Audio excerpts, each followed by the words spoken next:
Hi guys, be the bull welcomes you again. So Rudra gas enterprise limited का IPO आने वाला है, तो चलिए उसके बारे में बात करते हैं। उससे पहले अगर मेरी चैनल पर नए हैं तो प्लीज़ सब्सक्राइब कर दीजिए, बेल का बटन हिट करिए, लाइक करिए और मेरी वीडियो और मेरी चैनल आपके सारे कॉन्टैक्ट के साथ भी शेयर करिए, ताकि उनकी भी स्टॉक मार्केट की जर्नी और भी ज़्यादा कॉन्फिडेंट, सक्सेसफुल और अवेयर हो पाए गाइस। तो चलिए आईपीओ डिटेल्स देखते हैं। तो आईपीओ डेट जो है वो 8 फरवरी 2024 से लेकर 12 फरवरी 2024 तक है। फेस वैल्यू 10 रुपये पर शेयर। प्राइस जो है वो 63 रुपये पर शेयर है। मतलब ये एक फिक्स्ड प्राइस इश्यू आईपीओ है, जिसकी लॉट साइज़ 2000 शेयर्स की है और टोटल इशू साइज़ 22,48,000 शेयर्स, करीब 14 करोड़ 16 लाख रुपए कंपनी जुटाने वाली है। और सारे के सारे फ्रेश इश्यूज़ के माध्यम से आएंगे गाइस। एक भी शेयर मतलब ओएफएस, ऑफर फॉर सेल के ज़रिए नहीं आ रहा, जिसका बेसिस ऑफ अलॉटमेंट 13 फरवरी 2024 को है। सो इन केस इस आईपीओ में आप अगर अप्लाई करते हो और आपका आईपीओ नहीं लगता है तो रिफंड की इन्फॉर्मेशन आपको 14 फरवरी 2024 को मिलेगी। और अगर आपका आईपीओ लग जाता है तो शेयर्स आपके डीमेट अकाउंट में क्रेडिट होंगे 14 फरवरी 2024 को। लिस्टिंग डेट 15 फरवरी 2024। Cut off time for UPI mandate confirmation शाम को 5 बजे 12 फरवरी 2024 है।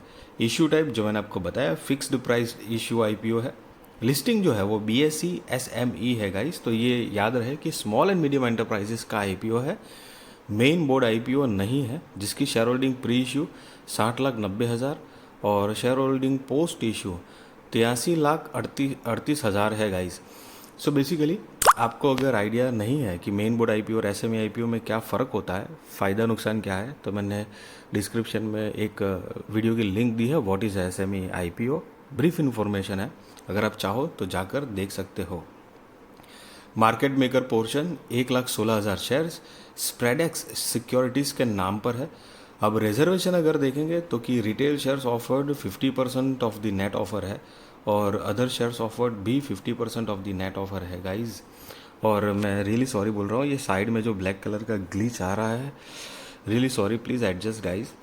सो ओके, तो आप रिटेल में हो तो मिनिमम मैक्सिमम एक ही लॉट के लिए अप्लाई करना है। 2000 शेयर्स आएंगे, 1,26,000 रुपये आपको जमा करने पड़ेंगे। और एचएनआई में हो तो मिनिमम 2 लॉट 4,000 शेयर्स आएंगे और 2,52,000 रुपये आपको देने पड़ेंगे गाइस।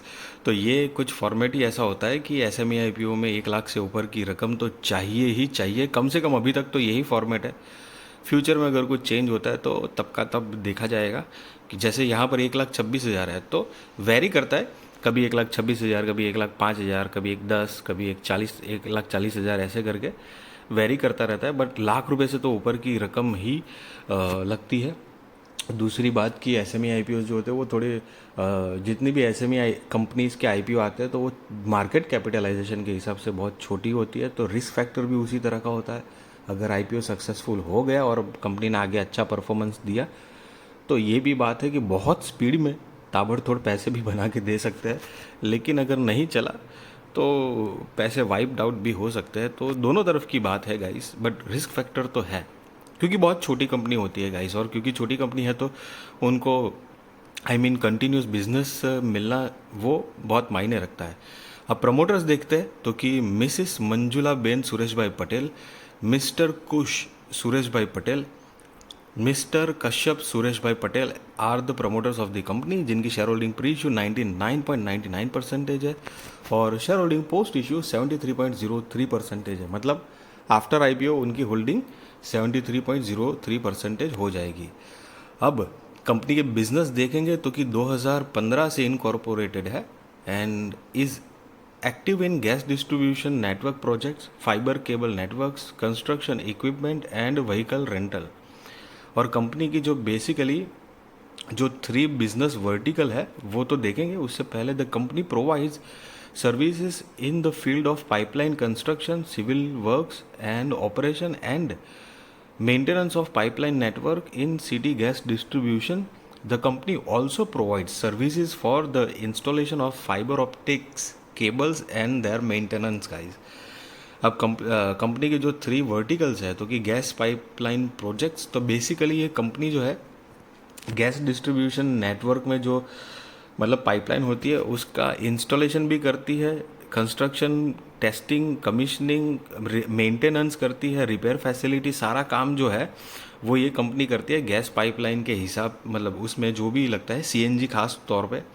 और फाइबर ऑप्टिक केबल्स जो है उसके लिए भी this involves the department of special cables for the transmission of data using light signals. Rental of construction machinery vehicle, ऐसा है कि किसी भी तरह की कंस्ट्रक्शन जो मशीनरी जो होती है वो रेंटल में देते हैं ये लोग। सो लिखा हुआ है this includes the rental of construction machinery and vehicles to subcontractors of for specific projects. तो जो भी व्हीकल होती है मतलब कंस्ट्रक्शन के रिगार्डिंग या मशीनरी होती है तो ये कंपनी प्रोवाइड करती है। सो बेसिकली ये मोटा मोटी कंपनी का ये बिज़नेस का हमने ब्रीफ आइडिया लिया। और साथ ही साथ में कंपनी के अभी तक 512 परमानेंट एम्प्लॉय है जो कि पे रोल पे है। और the company customer includes companies in the city gas distribution and telecommunication sectors both in the public and private sectors. तो चलिए अब कंपनी का जो बिज़नेस है उसके बारे में एक बार नज़र लगाते हैं। तो कि यहाँ पर 31 मार्च 2021, 22, 23 और 31 अक्टूबर 2023 के फाइनेंशियल्स दिए हैं। ये सारे फिगर्स लैक्स में है और रिसेंट वाले हम देखते हैं। तो कि 31 अगस्त 2023 के अकॉर्डिंग जो कंपनी की टोटल असेट है वो 43 करोड़ 45 लाख रुपए के आसपास है। रेवेन्यू 34 करोड़ 46 लाख रुपए के आसपास। Profit after tax 2 crore 47 lakh रुपए के आसपास। नेटवर्थ 11 करोड़ 49 लाख रुपए के आसपास। Reserves and surplus 5 crore 40 lakh रुपए के आसपास। और टोटल बोरोइंग जो है वो 19 करोड़ 90 लाख रुपए के आसपास है गाइस। और आप नीचे देख सकते हैं अमाउंट इन लैक्स लिखा हुआ है। तो जो मैंने आपको बताया कि सारे फिगर्स इन लैक्स में है और मैंने आपको करोड़ में कन्वर्ट करके बताया बिकॉज जनरली आपने कभी भी स्टॉक में इन्वेस्टमेंट की होगी, मतलब करना चाहा होगा और रिसर्च थोड़ा किया होगा तो अलग अलग वेबसाइट में ना वो कंपनी के फाइनेंशियल्स जनरली इन करोड़ में दिए गए होते हैं। तो एक थोड़ी यूज टू प्रैक्टिस होती है, तो उस हिसाब से मैंने आपको बताया है। अब कुछ की परफॉर्मेंस इंडिकेटर देखेंगे तो कि मार्केट कैपिटलाइजेशन 52 करोड़ रुपए के आसपास का है। तो बहुत छोटी कंपनी है जैसा कि मैंने आपको बताया था। और गाइस मैं आपको कोई नेगेटिव बात नहीं कर रहा हूँ और ना ही मैं आपको ये बता रहा हूँ कि आप आईपीओ में अप्लाई करो ना करो, वो आप अपने मतलब रिस्क रिसर्च फाइनेंशियल एडवाइजर को पूछ कर करना। But yes, just be responsible trader, be responsible investor guys. आराम से बढ़िया से अपने सूझबूझ के साथ। और बेसिकली ये शॉर्ट में यही कहना चाहूँगा कि वो डिसीजन होगा आपके पास कि आपको आईपीओ लिस्टिंग गेन लेना है या फिर वाकई में लॉन्ग टर्म इन्वेस्टमेंट करना है। तो उससे आपको क्लैरिटी मिलेगी और सही रहेगा। क्योंकि अगर लिस्टिंग गेन के लिए है तो आपको लॉस जो है वो भी मार्क कर लेना पड़ेगा कि भाई अगर लिस्टिंग गेन नहीं मिला तो इतने लॉस पे मैं ये काट दूंगा करके, मतलब बेच दूंगा शेयर्स जो है, राइट। तो चलिए ROE 57%, ROCE 25%, debt to equity 2.18, RONW 44.09%, PBV 4.14।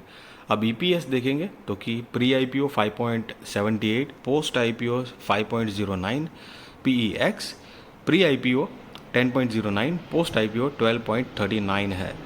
और यहाँ पर नीचे ये जो है वो गाइस नोट दी गई है। बेसिकली उन्होंने EPS जो है वो प्री IPO और पोस्ट IPO कैसे कैलकुलेट किया है उसका थोड़ा सा बताया गया है। आप चाहो तो पॉज करके पढ़ सकते हो गाइस। अब कंपनी के फाइनली ऑब्जेक्ट ऑफ इशू मतलब IPO लाने की वजह क्या है, तो कि to meet working capital requirements और दूसरा है जनरल कॉरपोरेट पर्पस। तो ये दो मेजर रीजंस है IPO लाने के। So guys again one more time कि be responsible trader, be responsible investor. And video अच्छी लगी तो लाइक शेयर सब्सक्राइब कर दीजिए। Thank you so much guys.